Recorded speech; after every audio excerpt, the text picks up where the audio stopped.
Imagine stepping into the shoes of one of the most dominant players in NBA history, Shaquille O'Neal. Renowned for his unparalleled force on the court, Shaq's playstyle has set the tone from the very start of Season 1 in NBA 2K25.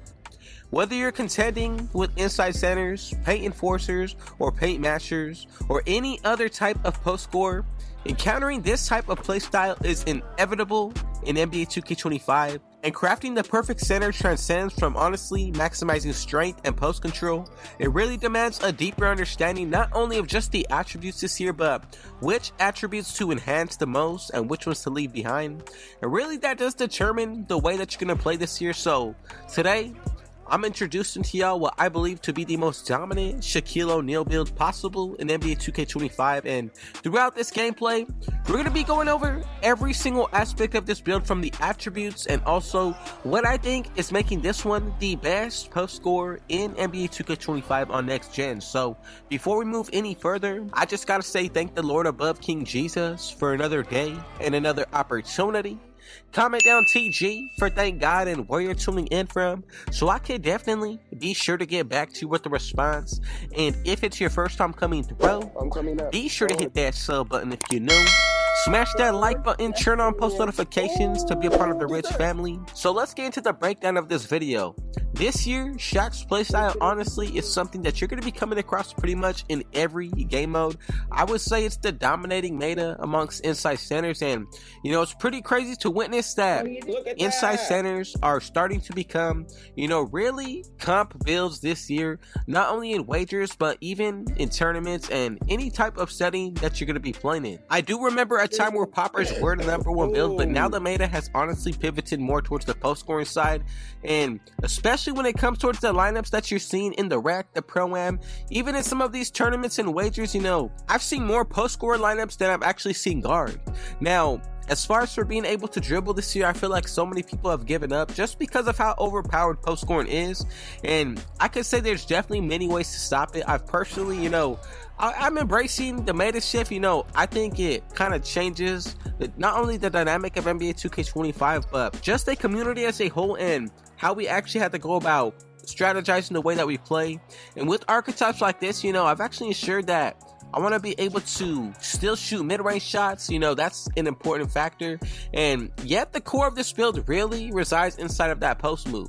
Now, with back downs, drop steps, and post spins, these are probably the most easiest moves to pull off on these kind of builds. And I can say, for being an offensive force, this is probably one of the #1 builds to go towards. Now, being the fact that post scorers are the meta this year, I can say strength is the #1 most important attribute rating. Whether it's on the defensive side or offense, this is going to really determine how strong of a post scorer you can be in.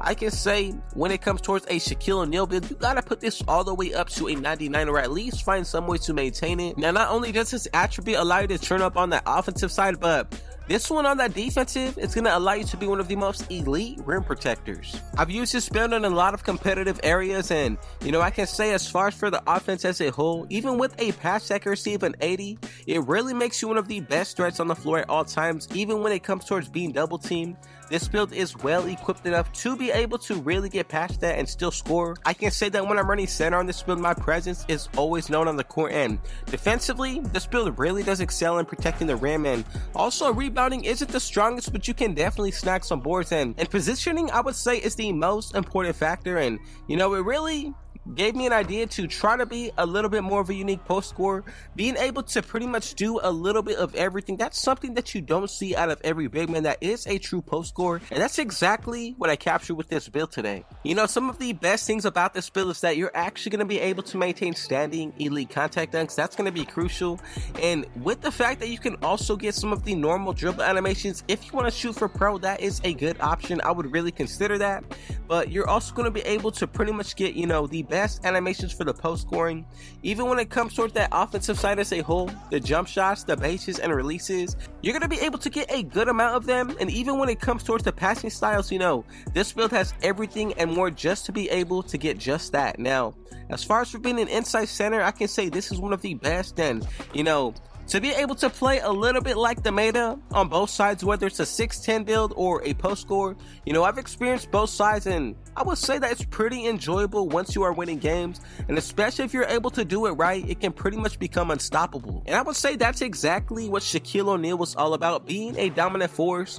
You know, his playstyle, I can say, is somewhat missed in the NBA today, and I feel like if players were to, you know, play more like they did back in the 80s and 90s and early 2000s, the league would be flourishing today, especially with the trend of centers striving to, you know, be more of shooters rather than focusing on the paint. You know, players like Victor Wembanyama, Joel Embiid, although they're exceptional players, you know, with what they do, I see that they tend to favor perimeter shooting and not really focusing on that inside. And you know, when players are shooting beyond the arc when they're 7 foot and above, you know, that just is kind of something that, you know, that's not interesting to watch, bro. I gotta be honest with you. I want to see players like Shaquille O'Neal, you know, whether it's Hakeem Olajuwon. I love to see them dominate in the paint, especially with the post moves that they can create. I think it was something special, and I think it brought a uniqueness to the game, yo. You know, it's almost like bigs nowadays are trying to play like guards, and that really shows you how the meta is changing, especially in NBA 2K25. Creating these kind of, you know, versatile big men is super easy to do. And for those of you who are actually struggling with dribbling, if you want to know how I'm doing some of these moves,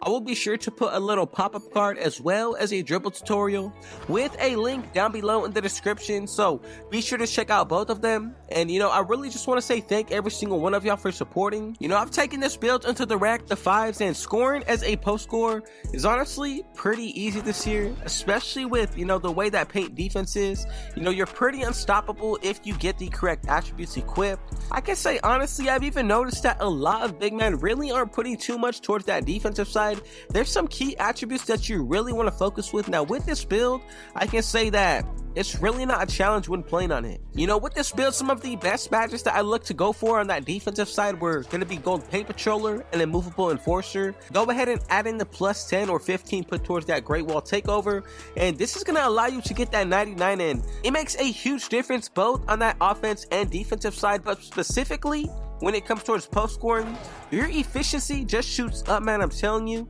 this is one of the most overpowered takeovers and attributes to pair it up with.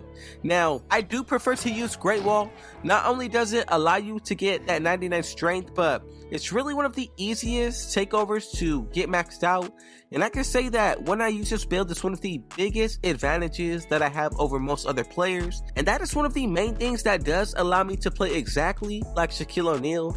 And it really does remind me of the physicality that we once used to see back in the NBA. That's really something that I miss in today's game and age. And being able to even get a small glimpse of this in NBA 2K25, I think it's genuinely special. You know, one of my favorite things on this build is going to be the South alley-oops, but with rhythm shooting, I feel like post scoring is honestly a breeze this year. You got a good amount of hop shots to pick from, step backs, all of them really create a lot of space, and you can be a good shot creator out of that post this year. I think it makes it one of the most potent builds now, especially if you master the post mechanics. I think it can lead to, you know, just an offensive powerhouse, especially with shooting. It's not hard this year, so if you can master the post, that's going to make you one of the most unique and best players on the court at all times. So even though it seems like post scoring is somewhat diminishing and being unique, you know, we're kind of moving away from that, and we're seeing a lot of just back downs, drop steps. That's kind of what the meta is right now. But to be able to showcase just a small glimpse of the way that Shaq used to play, you know, I really enjoy that. And this year, I can say with rhythm shooting, a lot of bigs are trying to shoot more than ever. You know, with RNG shooting added in, I can say that specifically, it's been a huge topic in the 2K community. A lot of people are wanting the removal, others are asking to keep it in. I feel like specifically it should be in only certain game modes, and 2K should be specific which ones they are in. Now, if this were to be adjusted, I think this would make, you know, post scoring truly just unstoppable. And I feel like that is why that they did introduce RNG shooting, just to stop things like this. You know, I would say that there's certain ways that 2K is trying to combat cheating and, you know, just exploits, and that is one way of doing it. But I do think that they need to go about it a different way. Let me know what you think about it down below.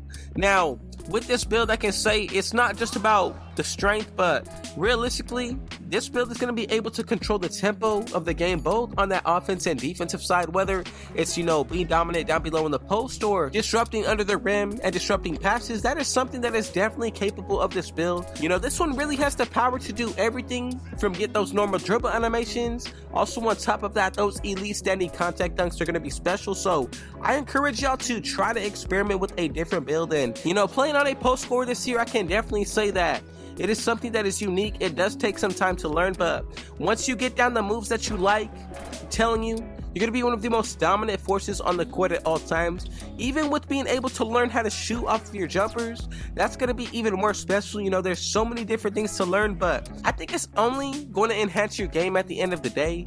And I really just want to say thank every single one of y'all for supporting and sticking through to the very end. Thank the Lord above, King Jesus, for another day and another opportunity. If there's a certain NBA player that you want to see next, be sure to comment down below, and I will be sure to take them into consideration. And before we get out of here, if it was your first time coming through, be sure to hit that sub button if you're new. Smash that like button. Turn on post notifications to be a part of the Rich family.